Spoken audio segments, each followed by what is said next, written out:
Hello दोस्तों, science talk के इस नए एपिसोड में आप सबका स्वागत है। कल से न्यूज़पेपर्स और साथ ही साथ जितनी भी वेबसाइट्स हैं और न्यूज़ चैनल्स में एक न्यूज़ बहुत चर्चा में रही है। तो बहुत सारे लोगों का लगातार क्वेश्चन आता रहा है कि आखिर इस न्यूज़ के पीछे सच्चाई क्या है, इसके पीछे साइंटिफिक कारण क्या है।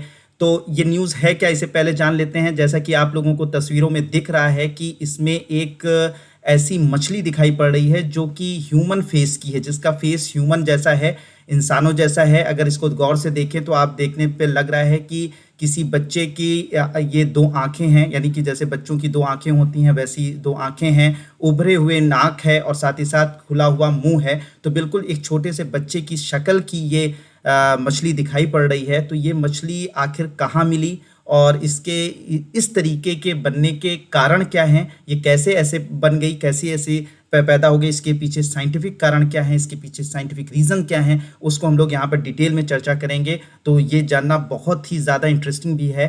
तो इसके बारे में अगर हम जानते हैं तो इसे म्यूटेंट बेबी शार्क कहा गया है। म्यूटेंट का मतलब क्या होता है? म्यूटेंट का मतलब आप समझ लें कि म्यूटेशन को हिंदी में बोलते हैं उत्परिवर्तन। तो अगर जेनेटिक चेंजेस की वजह से अगर कोई बदलाव किसी भी जीव में, किसी भी ऑर्गेनिज्म में होता है तो उसे म्यूटेशन कहते हैं। तो ये बदलाव इस शार्क में भी देखे गए हैं। तो आखिर ये शार्क कहाँ पे मिली और इसमें ये बदलाव क्यों हुए, उस पर भी हम बात करेंगे।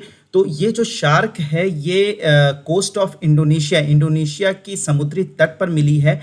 और ये से एक मछुआरे थे अब्दुल्ला, जिनकी उम्र 48 साल है। उन्होंने इस एक बड़ी सी शार्क को पकड़ा और जब उसके उनके जाल में वो बड़ी शार्क फंस गई तो बाद में वो शार्क के मर जाने के बाद उनको लगा कि ये शार्क प्रेग्नेंट है।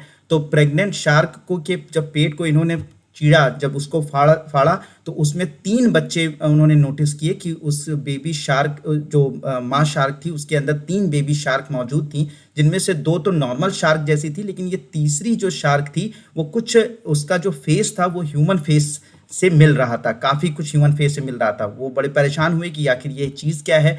तो फिर उसके बाद इन्होंने अपने आसपास के लोगों को दिखाया तो सब लोगों में ये बहुत ही ज़्यादा चर्चा फैल गई कि आखिर ये शार्क कैसी इंसानों जैसी शार्क है। और हमें पता है कि हर जगह अंधविश्वास होता है कि ये शार्क कहीं किसी आपदा का सूचक तो नहीं है, कहीं ऐसा तो नहीं है कि ये दुनिया में हो रहे पापों की वजह से है। बहुत सारे बातें वहाँ पर डिस्कस की जाने लगी, जैसा कि हम लोग आम बोलचाल की भाषा में समझते हैं। तो बहुत ज़्यादा डिस्कशन हुआ, सारी चीज़ें हुई और फिर बहुत सारे लोगों ने इसको खरीदने की भी कोशिश की, लेकिन अब्दुल्ला ने मना कर दिया कि हम इसे बेचेंगे नहीं और ये ज़िंदा है। और उन्होंने उसे एक बॉक्स में रख दिया और उसे कहा कि मैं इसे पालूंगा और साथ ही साथ ये भी कहा कि ये हो सकता है मेरे जीवन के लिए बहुत ही ज़्यादा पॉजिटिव साइन लेकर आई हो। तो ओवरऑल ये सब चीज़ें हुई।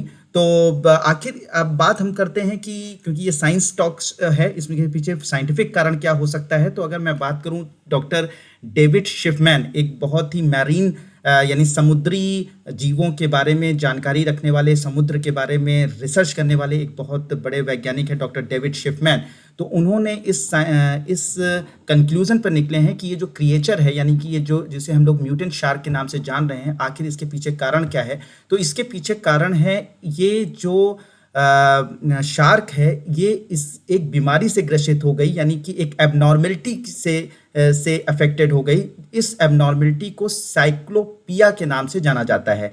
इस एबनॉर्मेलिटी को आप लोग गूगल पर अभी कम से कम खाना खाते वक्त सर्च मत कीजिएगा, क्योंकि इसके जो तस्वीरें हैं गूगल पर वो बहुत ही ज़्यादा डरावनी और बहुत ही ज़्यादा भयानक हैं। तो उसे अगर आप खाना खाते वक्त अगर आप उसे सर्च करते हैं तो हो सकता है आप वॉमिट कर दें या फिर आपका खाने का मन ही ख़त्म हो जाए। तो उसे अभी खाते वक्त कम से कम गूगल पर सर्च साइक्लोपिया टर्म को मत कीजिएगा। साइक्लोपिया टर्म को मैं थोड़ा सा समझा देता हूँ कि साइक्लोपिया टर्म में होता क्या है कि जैसे ब्रेन के 2 हेमिस्फेयर होते हैं, 2 भाग होते हैं। तो कभी कभी ये दोनों हेमिस्फेयर बराबर भागों में डिवाइड नहीं हो पाते और ये हेमिस्फेयर गायब हो जाता है, यानी कि दोनों भाग जो होते हैं वो एक जैसे हो जाते हैं। तो इस कंडीशन को साइक्लोपिया, टेक्निकल टर्म में साइक्लोपिया कहा जाता है। तो इस कंडीशन में क्या हुआ होगा कि जैसे इस बेबी शार्क जो शार्क होते हैं उस शार्क के की जो आंखें होती हैं वो अलग अलग ऑर्बिट में होती हैं, यानी ये ऑर्बिट अलग है, ये ऑर्बिट अलग है, दोनों आंखें अलग अलग ऑर्बिट में होती हैं। लेकिन इस शार्क के साथ हुआ क्या होगा कि इसकी ऑर्बिट यानी दोनों हेमिस्फेयर एक साथ आ जाने की वजह से ऑर्बिट एक ही थी और दोनों आंखें एक ही ऑर्बिट में, यानी आंख दो हैं लेकिन ऑर्बिट जो है जिसके अंदर आंख मौजूद होती है, वो गोलक जिसके अंदर आंख मौजूद होती है वो एक है लेकिन आंखें दो हैं। तो जिसकी वजह से दोनों आंखें इसकी पास आ गई और इसका मुंह थोड़ा सा उभरा हुआ और खुला हुआ सा हो गया, जिसकी वजह से ये ऐसा लग रहा है कि ये ह्यूमन फेस की है, यानी ह्यूमन जैसी दिखती है, इंसानों जैसी दिखती है। तो ये एक तरीके से कह सकते हैं कि एक डिफेक्ट है, एक बॉर्न डिफेक्ट है, यानी पैदाइशी डिफेक्ट है जो इस शार्क के अंदर देखा गया और उसी की वजह से ये शार्क जो है ह्यूमन फेस की हो पाई। तो इसके पीछे एक साइंटिफिक कारण है, इसके पीछे किसी बुरे वक्त का या अच्छे वक्त का कोई साइन नहीं है। ये कलयुग का ज़माना नहीं है जैसा कि लोग बातें कर रहे हैं, कल से बहुत ज़्यादा डिस्कशन हो रहा है। इसके पीछे कोई कलयुग नहीं है, इसके पीछे कोई कह सकते हैं कि कोई अनहोनी नहीं होने वाली है। ये सब साइंटिफिक है और ऐसी बहुत सारे केसेस जो हैं पहले भी देखे गए हैं और अभी आगे भी देखे जाते रहेंगे। तो होप कि ये जानकारी आपको पसंद आई होगी। अगर पसंद आई है तो वीडियो को लाइक कीजिए, दूसरों से शेयर कीजिए और साथ ही साथ चैनल की सपोर्ट के लिए चैनल को सब्सक्राइब कीजिए। Thank you so much.